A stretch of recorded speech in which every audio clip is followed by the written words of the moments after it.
आज हमारे पास पर्यावरण अध्ययन यानी ईवीएस के कुछ बहुत ही दिलचस्प नोट्स हैं। ये एनसीईआरटी की किताबों का निचोड़ है। हाँ। और इनका मिशन है कुछ भी मिस नहीं करना है।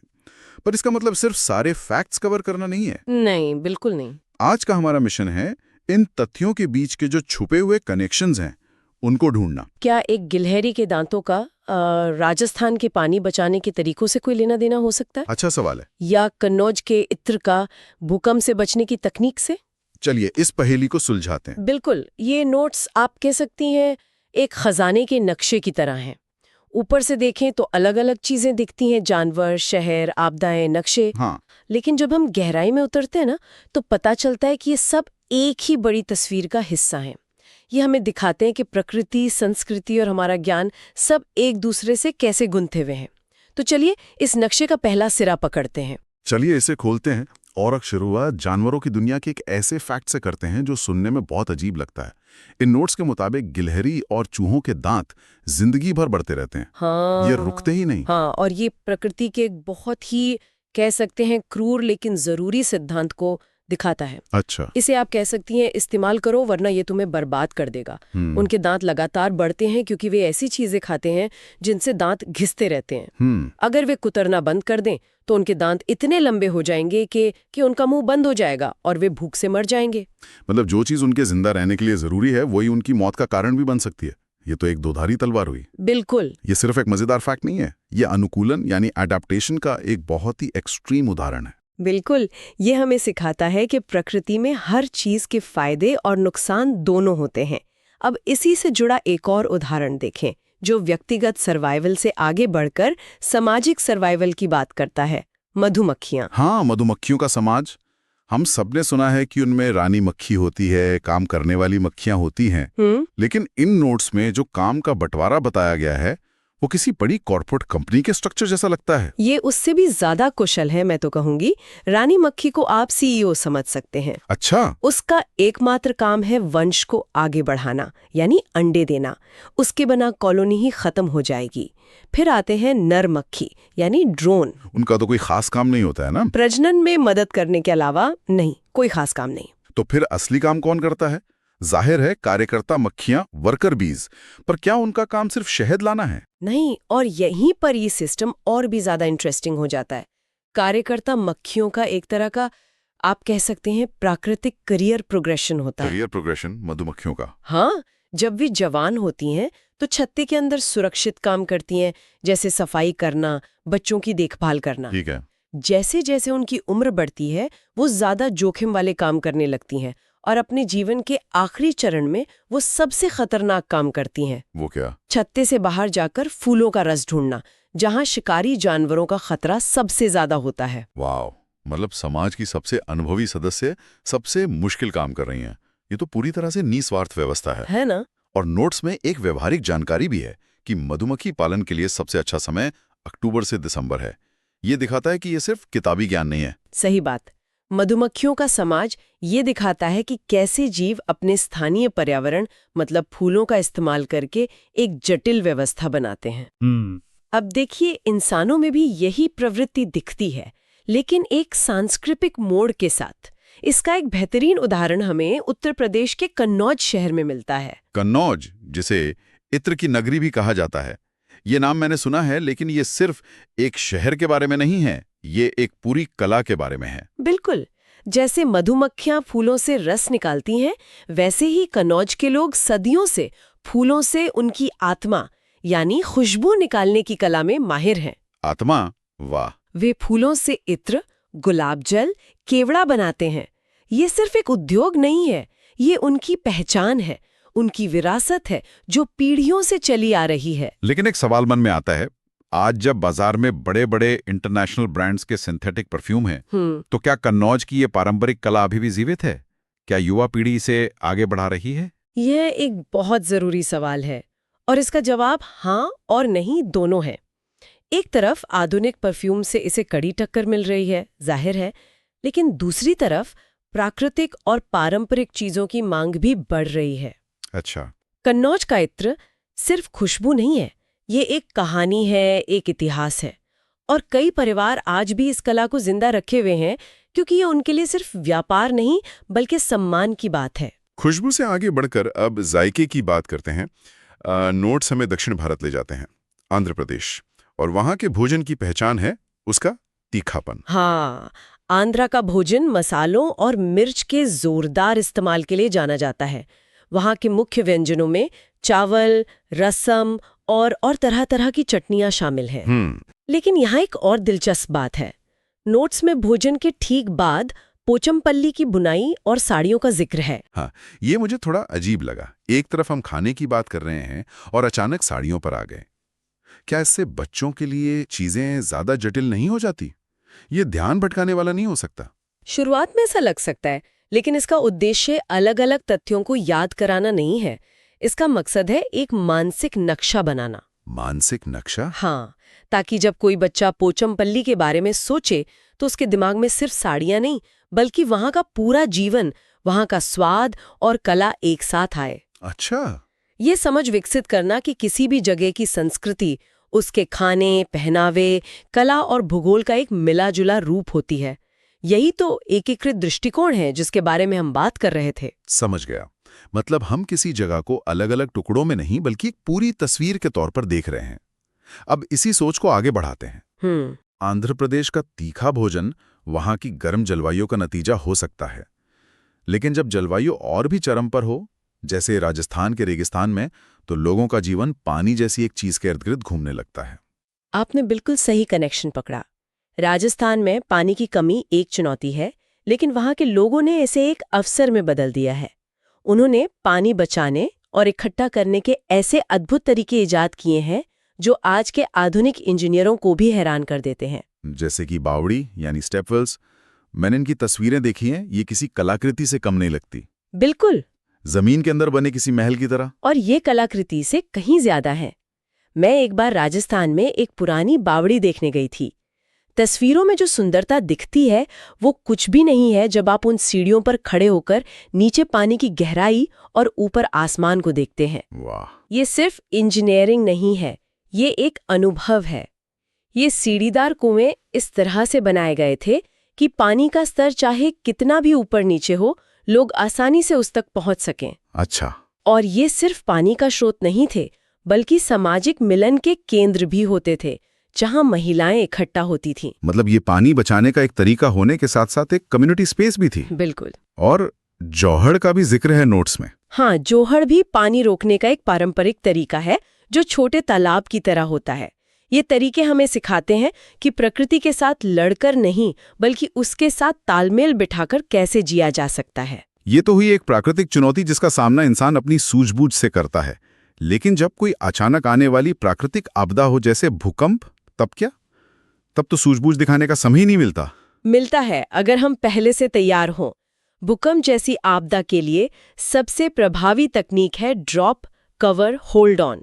ये 3 शब्द जिंदगी बचा सकते हैं। Drop, cover, hold on. जैसे आपको जमीन हिलती महसूस हो, पहला काम है ड्रॉप, यानी तुरंत जमीन पर झुक जाएं। फिर कवर, यानी खुद को ढकें किसी मजबूत मेज या डेस्क के नीचे। लेकिन यहाँ एक सवाल है, अगर आसपास कोई मेज ना हो तो? अगर आप किसी खुली जगह पर हों? बहुत अच्छा सवाल। अगर मेज नहीं है तो कमरे के किसी कोने में जाकर अपने सिर और गर्दन को हाथों से ढक लें। और अगर आप बाहर हैं तो किसी खुली जगह पर जाएं, इमारतों, पेड़ों और बिजली के खंभों से दूर। तीसरा कदम है होल्ड ऑन, यानी पकड़ें। हाँ, जिस चीज के नीचे आप छुपे हैं उसे कसकर पकड़ें ताकि झटकों से वो आपसे दूर ना हो जाए।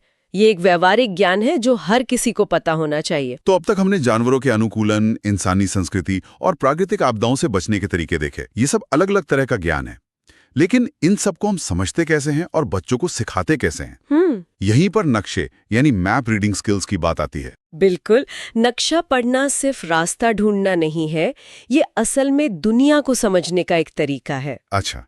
इससे बच्चों के दिमाग में एक तरह का गूगल मैप्स बन जाता है। उन्हें अंदाजा लगाना आता है कि कौन सी चीज कहाँ है, कितनी दूर है और किस दिशा में है। ये उनकी स्थानिक तर्क शक्ति, जिसे स्पेशल रीजनिंग कहते हैं, उसको विकसित करता है। और इसे सिखाने के तरीके भी बहुत सीधे सरल हो सकते हैं, जैसे क्लास में ग्लोब रखना या बच्चों से कहना कि वे अपने घर से स्कूल तक का एक नक्शा बनाएं। हाँ, और नक्शे पर प्रतीकों यानी सिंबल्स का इस्तेमाल सिखाना बहुत जरूरी है। जैसे नदी के लिए एक नीली लकीर, अस्पताल के लिए प्लस का निशान। ये एक नई भाषा सीखने जैसा है जो उन्हें अपने आसपास की दुनिया को बेहतर ढंग से पढ़ने और समझने में मदद करती है। और अब हम इस गहरी चर्चा के आखिरी और सबसे महत्वपूर्ण हिस्से पर आते हैं, जो इन सभी अलग-अलग धागों को एक साथ बांधता है, ईवीएस सिखाने के तरीके, यानी इसकी पेडागोजी। हाँ, इन नोट्स में 3 मुख्य रणनीतियों पर जोर दिया गया है। और यही इन सभी जानकारियों का सार है। पहला है करके सीखना, यानी लर्निंग बाय डूइंग। बच्चों को सिर्फ ये बताना नहीं कि पौधा कैसे उगता है, बल्कि उनसे एक बीज लगवाना और उसे हर दिन पानी दिलवाना। जब वे अपनी आंखों से एक बीज को पौधे में बदलते देखेंगे तो वे उस प्रक्रिया को कभी नहीं भूलेंगे। सही बात है। दूसरा है अवलोकन, यानी ऑब्जर्वेशन। उन्हें बस अपने आसपास देखने के लिए प्रोत्साहित करना। हाँ, उनसे कहना कि अपने घर के पास किसी कीड़े को देखो, वो क्या कर रहा है, कैसे चल रहा है, या आसमान के बादलों को देखो, उनका आकार कैसे बदल रहा है। जब बच्चे खुद चीजों को ध्यान से देखते हैं तो वे सवाल पूछना सीखते हैं, और सीखना सवालों से ही शुरू होता है। और तीसरा और सबसे अहम, जिसकी बात हम शुरू से कर रहे हैं, एकीकृत दृष्टिकोण, यानी इंटीग्रेटेड अप्रोच। सही कहा। इसका मतलब है विज्ञान, सामाजिक विज्ञान और पर्यावरण को अलग-अलग डिब्बों में बंद करके न पढ़ाना, उन्हें जोड़ना। हाँ, उन्हें ये दिखाना कि सब कुछ जुड़ा हुआ है। जैसे हमने आज देखा गिलेरी के दांतों का बढ़ना, जो कि जीव विज्ञान है, वो कन्नौज के इत्र यानी भूगोल और संस्कृति से जुड़ा है, जो राजस्थान की बावड़ियों यानी इतिहास और जल संरक्षण से जुड़ा। यहाँ जो मूल सिद्धांत है वो जितना सरल है उतना ही गहरा भी है। जैसा देश वैसा भेष की जगह हम कह सकता है जैसा मौसम वैसा घर। हाँ, बिल्कुल, जैसा मौसम वैसा घर। ये सिर्फ ईंट पत्थर या लकड़ी बांस की कहानी नहीं है। ये कहानी है प्रकृति के साथ, आप कह सकते हैं, एक स्मार्ट समझौता करने की, स्थानीय चीजों का इस्तेमाल करके जिंदा रहने की कला की। ठीक है, तो चलिए इसे खोलते हैं। हम शुरुआत करते हैं एक ऐसी जगह से जहां सबसे बड़ी चुनौती है पानी। मतलब हर तरफ पानी ही पानी। असम। यहाँ की तस्वीरों में घर ऐसे लगते हैं जैसे पानी के ऊपर तैर रहे हों। ये बांस के पतले खंभों पर टिके कैसे रहते हैं? ये देखने में भले पतले लगे पर होते बहुत मजबूत है, और इसका जो समाधान है वो उतना ही शानदार है जितना कि सरल।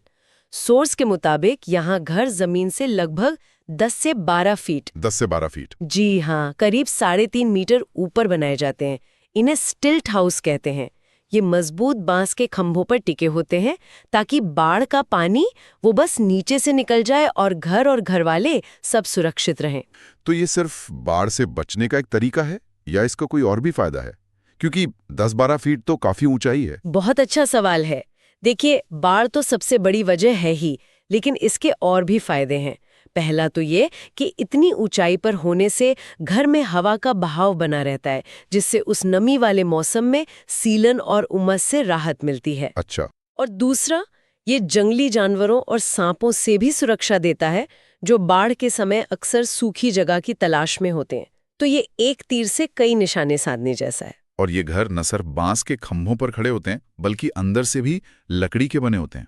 मतलब जो कुछ भी स्थानीय तौर पर उपलब्ध है, जैसे बांस और लकड़ी, उसी का बेहतरीन इस्तेमाल। ये तो आज की भाषा में पूरी तरह से सस्टेनेबल हुआ। हाँ, और ये वास्तुकला का एक क्लासिक उदाहरण है, जहाँ समस्या और समाधान दोनों ही स्थानीय पर्यावरण से आते हैं। प्रकृति आपको एक चुनौती देती है और फिर उसी चुनौती का हल भी आपके आसपास ही रख देती है। बस आपको उसे पहचानने की जरूरत है। तो असम में सबसे बड़ी चुनौती है पानी को अपने से दूर रखना। लेकिन क्या होता है जब चुनौती ठीक इसके उलट हो, जब पानी की हर बूंद कीमती हो और सबसे बड़ा दुश्मन पानी नहीं बल्कि सूरज की आग हो? यही सवाल हमें राजस्थान ले जाता है। बिल्कुल सही। राजस्थान में चुनौती एकदम उल्टी है। यहाँ जो बात आकर्षक है वो है इंसुलेशन का पारंपरिक तरीका। सोर्स की तस्वीरों में साफ दिखता है कि यहाँ के घरों की दीवारें मिट्टी की बनी होती हैं, लेकिन असाधारण रूप से मोटी। हाँ, मैंने भी नोटिस किया, काफी मोटी। जी, ये मोटी दीवारें एक प्राकृतिक हीट शील्ड की तरह काम करती हैं। दिन में ये सूरज की तेज गर्मी को अंदर आने से रोकती हैं, और रात में जब रेगिस्तान ठंडा हो जाता है तब ये दिन में सोखी हुई गर्मी को धीरे धीरे अंदर छोड़ती हैं, जिससे घर हल्का गर्म रहता है। और छतें तस्वीरों में छतें मिट्टी की नहीं दिख रही हैं। सोर्स बताता है कि छतें कटीली झाड़ियों से बनाई जाती हैं। ये तो सुनने में बड़ा अजीब लगता है। क्या ये सच में गर्मी से बचाती हैं? हाँ, ये सुनने में भले ही अजीब लगे, लेकिन इसके पीछे सीधा सा विज्ञान है। कटीली झाड़ियाँ और जो सूखी घास होती हैं वो हल्की होती हैं और उनके बीच हवा की छोटी छोटी परतें फंस जाती हैं। अच्छा। और हवा गर्मी की कुचालक होती है, यानी पोर कंडक्टर ऑफ हीट। तो ये फंसी हुई हवा एक प्राकृतिक इंसुलेशन लेयर बना देती है जो छत के रास्ते आने वाली गर्मी को रोकती है। ये सस्ता, हल्का और बहुत प्रभावी तरीका है। जब मैंने पहली बार इन घरों की तस्वीर देखी तो मुझे लगा कि दीवारों पर ये जो मिट्टी गोबर का लेप है वो शायद बस एक सजावट की चीज होगी, एक तरह का देहाती लुक।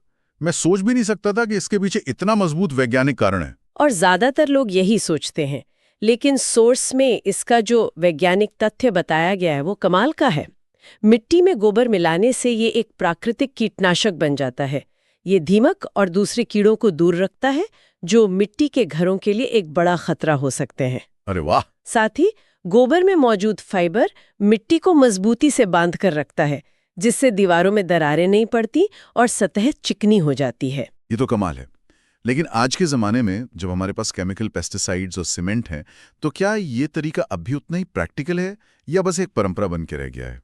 देखिए, केमिकल पेस्टिसाइड शायद कीड़ों को ज़्यादा असरदार तरीके से मार सकते हैं, लेकिन उनके अपने नुकसान हैं सेहत पर भी और पर्यावरण पर भी। गोबर का लेप एक ऑर्गेनिक और समग्र समाधान है। ये सिर्फ कीड़े नहीं भगाता, बल्कि घर को ठंडा भी रखता है और दीवारों को मजबूत भी करता है। ये एक ऐसा इको फ्रेंडली सिस्टम है जो बिना किसी लागत के कई समस्याओं का हल देता है। इसलिए आज भी कई जगहों पर यह सिर्फ परंपरा नहीं, बल्कि एक समझदारी भरा विकल्प है। तो हमने पानी से निपटा, गर्मी से निपटा, अब चलते हैं उस जगह जहां सबसे बड़ा दुश्मन है जमा देने वाली ठंड, ऊंचे पहाड़ों की ओर, लेह लद्दाख। यहाँ की तस्वीरें देखकर ही ठंड महसूस होने लगती है। यहाँ पत्थर के घर बनाए गए हैं जो देखने में किसी छोटे किले जैसे बहुत मजबूत लगते हैं। और ये मजबूत होते भी हैं। ये घर आमतौर पर 2 मंजिला होते हैं। इन्हें पत्थरों को करीने से काटकर एक के ऊपर एक रखकर बनाया जाता है। दीवारों पर मिट्टी और चूने का मोटा लेप किया जाता है। ये लेप पत्थरों के बीच की दरारों को भर देता है ताकि बर्फीली हवा अंदर ना आ सके। ये ठंड से बचने के लिए सबसे जरूरी कदम है। छतें भी समतल होती हैं और मजबूत लकड़ी से बनी होती हैं ताकि वे बर्फ का वजन सह सके। सोर्स में घर का एक क्रॉस सेक्शन दिखाया गया है और वो सच में हैरान करने वाला है। जिस तरह से दोनों मंजिलों का इस्तेमाल होता है वो सिर्फ आर्किटेक्चर नहीं बल्कि एक पूरी जीवन प्रणाली है। बिल्कुल। अगर हम इसे बड़ी तस्वीर से जोड़कर देखें तो ये सब कुछ ऊर्जा बचाने के बारे में है। निचली मंजिल यानी ग्राउंड फ्लोर में कोई खिड़की नहीं। कोई खिड़की नहीं? जी नहीं। सोर्स के मुताबिक इसे जानवरों को रखने और जरूरी सामान जैसे सर्दियों के लिए लकड़ी और खाना इकट्ठा करने के लिए इस्तेमाल किया जाता है। अब दिलचस्प बात यह है कि रात में जानवरों के शरीर से निकलने वाली गर्मी निचली मंजिल को गर्म रखती है और वही गर्मी ऊपर की लकड़ी की छत से होकर ऊपरी मंजिल तक पहुंचती है जहां परिवार रहता है। मतलब दुनिया का सबसे पहला बायो हीटर और शायद सबसे ज्यादा टिकाऊ भी। बस आपको उसे चारा खिलाते रहना है। आप कह सकते हैं ये पैसिव हीटिंग का एक बेहतरीन उदाहरण है, बिना बिजली या किसी और ईंधन के घर को गर्म रखने का तरीका। और सोर्स ये भी बताता है कि जब सर्दियां अपने चरम पर होती हैं और तापमान -30-40 डिग्री तक चला जाता है तो कई बार परिवार भी अपने जानवरों के साथ निचली मंजिल में ही रहने आ जाता। ये तो अविश्वसनीय है। और छतें भी सिर्फ छत नहीं है, वो समतल हैं जिसका इस्तेमाल गर्मियों में लाल मिर्च, सीताफल, मक्का और दूसरी फसलें सुखाने के लिए किया जाता है। मतलब जगह का कोई भी हिस्सा बर्बाद नहीं होता। हर चीज का एक मकसद है। जिसे हम आज मिनिमलिज्म या जीरो वेस्ट कहते हैं, वो तो इनकी जीवन शैली का हिस्सा था। सही कहा। ये असली जुगाड़ है, लेकिन बहुत ही सोचा समझा हुआ और वैज्ञानिक। अब तक हमने जिन घरों की बात की वो सब जमीन पर टिके हैं, लेकिन सोर्स हमें एक ऐसी दुनिया में ले जाते हैं जहां लोगों का पूरा जीवन ही पानी पर है। कश्मीर की डल झील। ये हाउस बोट वाली तस्वीरें तो किसी सपने जैसी लगती हैं। हाँ, और ये सिर्फ टूरिस्टों के लिए नहीं है। सोर्स में बताया गया है कि ये हाउस बोट 80 फीट तक लंबी और 8 से 9 फीट चौड़ी हो सकती हैं। 80 फीट? जी। और ये डल झील और झेलम नदी में देखी जा सकती हैं। ये सिर्फ नाव नहीं है, बल्कि पूरे घर हैं जिनमें कमरे, किचन सब कुछ होता है। और इनकी छतों और दीवारों पर लकड़ी की जो खूबसूरत नक्काशी होती है उसे खत्मबंद कहते हैं। खत्मबंद। जी, इसमें लकड़ी के छोटे छोटे टुकड़ों को बिना कील या गोंद के एक दूसरे में फंसाकर ज्यामितीय पैटर्न बनाए जाते हैं जो किसी पहेली या जिक्सॉ जैसा दिखता है। खत्मबंद, कितना खूबसूरत नाम है। और एक डोंगा नाम की नाव का भी जिक्र है, तो हाउसबोट और डोंगा में क्या फर्क है? डोंगा हाउसबोट की तुलना में ज्यादा पारंपरिक और स्थानीय लोगों के रहने की जगह है। ये भी एक तरह के तैरते हुए घर ही हैं जो झेलम नदी में चलते हैं। इनके अंदर अलग अलग कमरे बने होते हैं और एक ही परिवार की कई पीढ़ियां इनमें रहती हैं। ये एक तरह से पानी पर बसा हुआ पूरा मोहल्ला है। ये दिखाता है कि कैसे लोगों ने पानी को अपनी बस्ती बना लिया, अपनी जरूरत के हिसाब से। अब एक ऐसे लाइफस्टाइल की बात करते हैं जो हाउसबोट की तरह एक जगह टिका हुआ नहीं, बल्कि हमेशा सफर में रहता है। मैं बकरवाल जनजाति की बात कर रहा हूँ। ये घुमंतू लोग हैं। इनके घर तो स्थायी हो ही नहीं सकते। तो क्या इनके लिए घर का मतलब ही कुछ और होता है? क्या वो अपने साथ अपना घर लेकर चलते हैं या हर नई जगह पर एक नया घर बनाते हैं? ये बहुत ही गहरा सवाल है और इसका जवाब इनकी वास्तुकला में छिपा है। इनके लिए घर का मतलब चार दीवारें नहीं, बल्कि उनका समुदाय, उनके जानवर और उनका सफर है। इनके आवास अस्थायी होते हैं। सोर्स के अनुसार जब ये पहाड़ों में कुछ समय के लिए रुकते हैं तो पत्थर और मिट्टी से छोटे अस्थायी घर बना लेते हैं। अच्छा। लेकिन ज्यादातर समय ये तिकोने आकार के टेंट का इस्तेमाल करते हैं। इनकी वास्तुकला की खूबी ये है कि इसे आसानी से बनाया, समेटा और दूसरी जगह ले जाया जा सकता है। इनकी वास्तुकला इनके जीवन शैली की तरह ही गतिशील, हल्की, लचीली और हमेशा चलने के लिए तैयार। तो इस सब का क्या मतलब है? हमने बांस के खंभों पर टिके घर देखे, मोटी मिट्टी की दीवारों वाले घर, पत्थर के 2 मंजिला किले जैसे घर, पानी पर तैरते घर और ऐसे घर जो हमेशा चलते रहते हैं। ये वाकई हैरान करने वाला है कि कैसे जलवायु और भूगोल न सिर्फ इमारतों को बल्कि जीने के पूरे तरीके और घर के मतलब को भी आकार देते हैं। ये कमाल की बात है कि समाधान भले ही अलग दिखें, कहीं बांस, कहीं मिट्टी, कहीं पत्थर, लेकिन इनके पीछे का सिद्धांत एक ही है, अपने दुश्मन को ही अपना दोस्त बना लो। असम में पानी दुश्मन है तो घर को उसके ऊपर उठा दिया। राजस्थान में गर्मी दुश्मन है तो मोटी दीवारों से उसे बाहर ही रोक दिया। और लद्दाख में ठंड दुश्मन है तो जानवरों की गर्मी को हीटर की तरह इस्तेमाल कर लिया। ये सिर्फ अनुकूलन नहीं बल्कि प्रकृति के साथ एक स्मार्ट समझौता है। यह इस बात की भी याद दिलाता है कि सबसे अच्छे डिजाइन अक्सर वो होते हैं जो प्रकृति के खिलाफ नहीं बल्कि उसके साथ मिलकर काम करते हैं। इन सभी उदाहरणों में लोगों ने वही इस्तेमाल किया जो उनके आसपास उपलब्ध था और उसे अपनी सबसे बड़ी जरूरत को पूरा करने के लिए ढाला।